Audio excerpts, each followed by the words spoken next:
22 ఆప్. ఖచ్చితంగా చెప్పొచ్చు magic figure 36 కాబట్టి భారతీయ జనతా పార్టీదే ఢిల్లీ పీఠం. ఈ ఢిల్లీ రాజకీయాల్ని, ఢిల్లీ ఫలితాలని ప్రభావితం చేసిన అంశాలేంటి? భారతీయ జనతా పార్టీ అక్కడ గెలవడానికి కారణాలు, అలాగే ఆప్ ఓటమికి గల కారణాలు, దాంతోపాటు కాంగ్రెస్ పార్టీ జీరోకు మాత్రమే పరిమితం అవడానికి గల రీజన్స్, వీటన్నిటి మీద సమగ్ర విశ్లేషణ అందించడానికి ప్రొఫెసర్ నాగేశ్వర్ గారు మనతో జాయిన్ అయ్యారు. నమస్తే నాగేశ్వర్ గారు. సో ఢిల్లీ ఫలితాలను చూసిన తర్వాత సహజంగా 3 టర్మ్స్ పరిపాలించిన పార్టీకి ప్రజల్లో వ్యతిరేకత ఉంటుంది సహజంగా. అండ్ దానికి తోడు ఈ ఢిల్లీ లిక్కర్ స్కామ్ అనేది ఎఫెక్ట్ చూపించింది అనేది చాలామంది చెప్తాం అనమాట. అండ్ ఈ కేజ్రీవాల్, మనీష్ సిసోడియా ప్రధానంగా వీరు ఆరోపణలు ఎదుర్కొంటూ ఉన్నారు కాబట్టి వీళ్ళిద్దరిని కూడా ఢిల్లీ ఓటర్లు ఓడించిన పరిస్థితి కనిపిస్తోంది. సో అది భారతీయ జనతా పార్టీ కలిసి వచ్చిందా? అండ్ ఈ ఫలితాల మీద మీ విశ్లేషణ ఏంటి సార్? అంటే ఇప్పుడు ఒక్క ఫ్యాక్టరీ ఎలక్షన్స్ని ఎప్పుడూ ప్రభావితం చేయదు, అనేక ఫ్యాక్టర్స్ కలిపి ప్రభావితం చేస్తాయి. మీకు ఢిల్లీలో అర్థం కావాల్సింది 1998 నుంచి ఢిల్లీలో బీజేపీ అధికారంలోకి రాలేదు.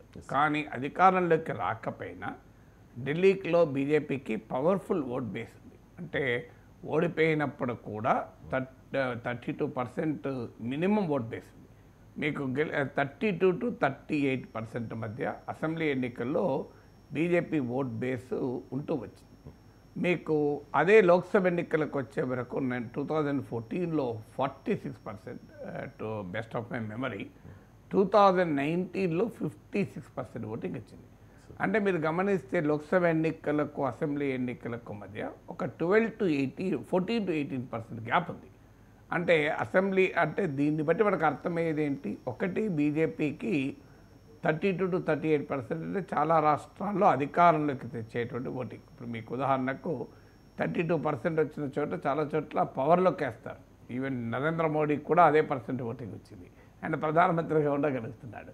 అందువల్ల ఓడిపోయినప్పుడు కూడా అంత పవర్ఫుల్ ఓట్ బేస్ ఉంది. ఆమ్ ఆద్మీ పార్టీ 70లో 67 సీట్స్ తెచ్చుకున్నప్పుడు, 70లో 62 సీట్ తెచ్చుకున్నప్పుడు కూడా భారతీయ జనతా పార్టీకి ఉన్న 1/3 ఓట్ బేస్ను ఛేదించలేకపోయింది. ఈ ఓట్ బేస్ అనేది ఒక ప్రధానమైన కారణం బీజేపీ మళ్ళీ పుంజుకోవడానికి. ఇక పార్లమెంట్ ఎన్నికలకు బీజేపీకి భారీగా ఓటేశారు. ఇప్పుడు మీకు అసెంబ్లీ ఎన్నికల్లో ఆమ్ ఆద్మీ పార్టీకి తీస్తే 2015లో 54% ఓటేశారు, 2020లో 53% ఓటేశారు.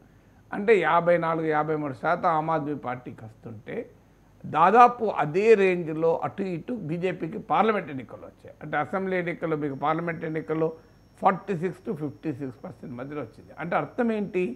బీజేపీకి ఎవర్స్ ఓటర్ కాదు. అంటే ఇప్పుడు 32 to 38%, 32% లోయర్ తీసుకుంటే అది బీజేపీకి క్లియర్ ఓటర్. సో అక్కడ నుంచి 56% వరకు కూడా పార్లమెంట్ ఎన్నికల్లో బీజేపీ పొందింది. అంటే ఈ 14% ఓటర్, అంటే అసెంబ్లీ ఎన్నికల్లో లోయెస్ట్ పర్ఫార్మెన్స్ అయిన 32%, లోక్సభ ఎన్నికల్లో హయ్యెస్ట్ పర్ఫార్మెన్స్ అయిన 56%, ఈ 14% ఓటర్ బీజేపీకి కంప్లీట్గా దూరం ఉండే ఓటర్ ఏం కాదు. అంటే బీజేపీకి పార్లమెంట్ ఎన్నికల్లో ఓటు వేసిన ఓటరే. అందువల్ల ఏంటి అంటే అసెంబ్లీ ఎన్నికలకు ఆ ఓటు కన్వర్ట్ చేసుకోవాలి. ఇప్పుడు కంప్లీట్గా ఓటు వెయ్యని ఓటర్ అయితే కష్టం. ఆల్రెడీ పార్లమెంట్ ఎన్నికలు బీజేపీకి ఓటు వేసిన ఓటరే. అసెంబ్లీ ఎన్నికలకు వచ్చే వరకు ఏంటంటే అరవింద్ కేజ్రీవాల్ ఆమ్ ఆద్మీ పార్టీ పైన మాకు బెటర్ పాలన ఇస్తుందని నమ్మి ఓటేశారు. సో ఈ స్టాటిస్టిక్స్ నుంచి బీజేపీ గ్రహించింది ఏంటంటే ఎక్కడ ఉంది సమస్య? బీజేపీ పట్ల వ్యతిరేకత వల్ల బీజేపీ ఓడిపోవడం లేదు. బీజేపీకి అన్నేచురల్ ఎట్టి పరిస్థితుల్లో ఓటు వేయని హోస్టైల్ ఓటర్ వల్ల ఓడిపోవడం లేదు. బీజేపీకి సంబంధం లేని రాజకీయ భూమి కాదు ఇది. మరి ఏంటి సమస్య అన్నప్పుడు అసెంబ్లీ ఎన్నికలకు వచ్చే వరకు ఆమ్ ఆద్మీ పార్టీ మాకు బెటర్గా పాలిస్తుంది అని నమ్మారు ప్రజలు.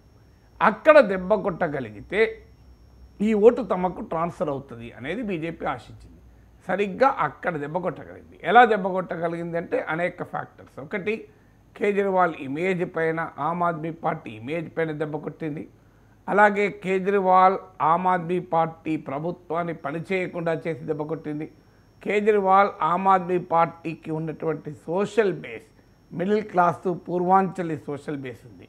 ఇప్పుడు మిడిల్ క్లాసు ఢిల్లీలో 67%, పూర్వాంచలి ఓటు 30% ఉంటుంది. So 67% middle class. అందులో 40% income tax pay class. So ఈ social composition middle class lower classes బీజేపీకి బాగా ఓటు వేశారు. పూర్వాంచలి అంటే ఈస్టర్న్ ఉత్తరప్రదేశ్, బీహార్ నుంచి వచ్చిన వాళ్ళు. వీరు ఆమ్ ఆద్మీ పార్టీకి బలమైన సోషల్ బేస్.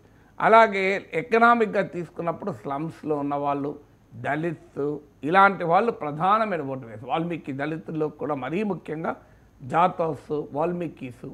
సో ఈ సోషల్ బేస్ను బ్రీచ్ చేయగలిగారు. అంటే ఆమ్ ఆద్మీ పార్టీకి ఉన్న ప్రాణం ఎక్కడుంది, నవనాడుల్లో ప్రాణం ఉంది అంటారు కదా, ఆ నవనాడుల్లో ఒక్కొక్క నాడుని బ్రేక్ చేయడం మొదలుపెట్టారు. అరవింద్ కేజ్రీవాల్కు ఉన్న ఇమేజ్లో ఒక్కటి ప్రాణం ఉంది, ఆప్కు, దాన్ని దెబ్బతీశారు. ఆమ్ ఆద్మీ పార్టీకి ఉన్న ఇమేజ్లో ప్రాణం ఉంది, దాన్ని దెబ్బతీశారు.